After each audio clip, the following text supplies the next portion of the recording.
Hello. Two news stories have dominated the media this week. Children returning to school, marking the completion of that first phase of the recently announced roadmap out of lockdown, and Oprah's interview with Prince Harry and Meghan. Now, the first is a byproduct of the pandemic and has subsequently been surrounded by all the mixed emotions and divided opinions that COVID-19 engenders, both in the corridors of power and amongst the general public. The second is a reminder of the inequalities and the prejudices of the society in which we live, and of the world's love affair with scandal and celebrity. And they've not lessened simply because we're in the middle of a pandemic.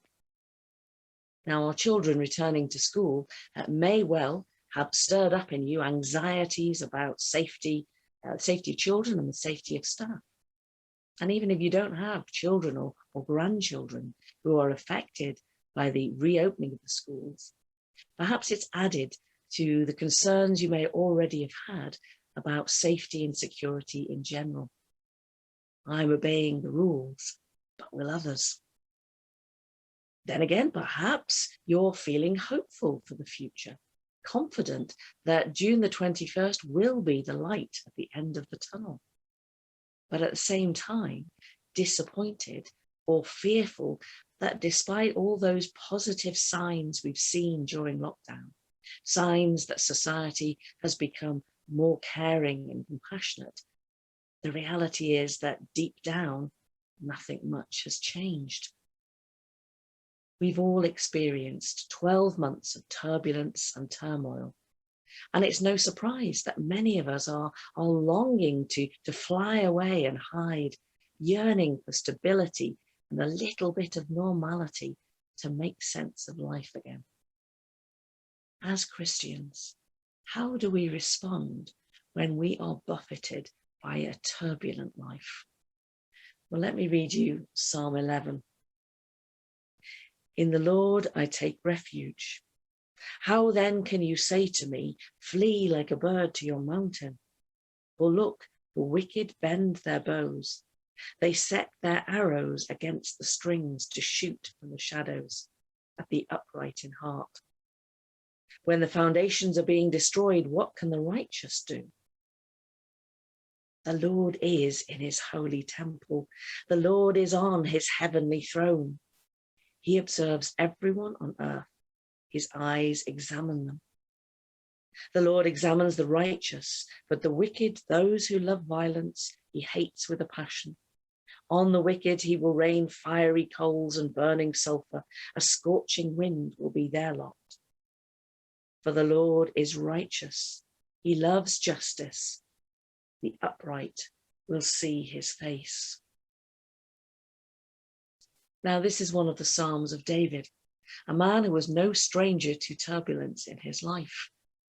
But while he was a battle-hardened warrior king of Israel, he was also a friend of God, a man who was not afraid to pour out his heart before the Lord, to bring to God the turbulence and turmoil of his life, because he knew there was no surer source of hope and comfort and strength. Now, this particular psalm was probably written during the years before David took the throne of Israel, when he lived the life of a fugitive. King Saul was out to get him because he was fearful for his own throne, and David lived in constant danger, moving from place to place, waiting on God. Now, not unsurprisingly, some of David's friends, those who'd accompanied him into exile, had plenty of well-intentioned advice to give him. Flee as a bird to your mountain. Your enemies are all around you. The nation is going to pot, and there's nothing we can do about it. Now, his friends meant well, but they were advocating a culture of fear, and David knew it was the wrong thing to do. He was sensible. He didn't deliberately put himself in harm's way, but though he lived in constant danger, He wouldn't let fear overwhelm or define him. In the Lord, I take refuge. Now, time and time again, as we've looked through the Psalms over lockdown, we've heard God described as a rock or a fortress, refuge, shelter, strong tower. These are all descriptions that we've come across. And this is what David knows the Lord to be. He rests on him for protection. He turns to him for comfort. And he finds the Lord to be as strong and as immovable as any tree or boulder or fortress ever could be. Now, though David's story is not our own by any means, in his situation, we still hear echoes of where we are now. That sense of being surrounded by the enemy, that strong desire to flee from danger. And as we look at the world around, there's an awareness that some of the foundations on which we have built our society and placed our trust are not as firm as we'd hoped they would be. Like David's friends, we know what it is to feel helpless and afraid.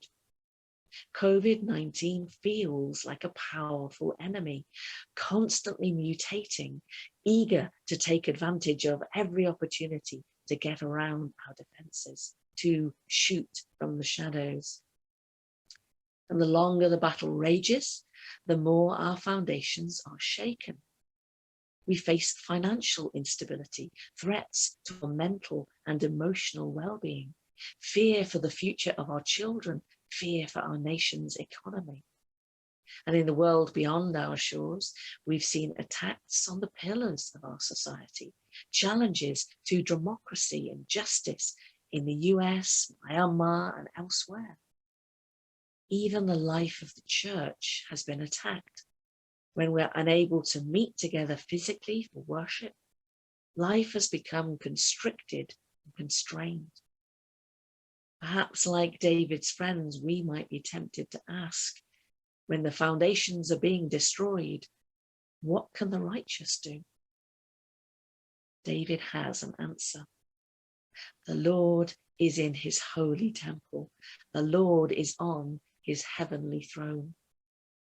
In the midst of turbulence and upheaval, when all we want to do is fly away and hide, we are reminded that God is still ruling and reigning, that God is ruling over all things.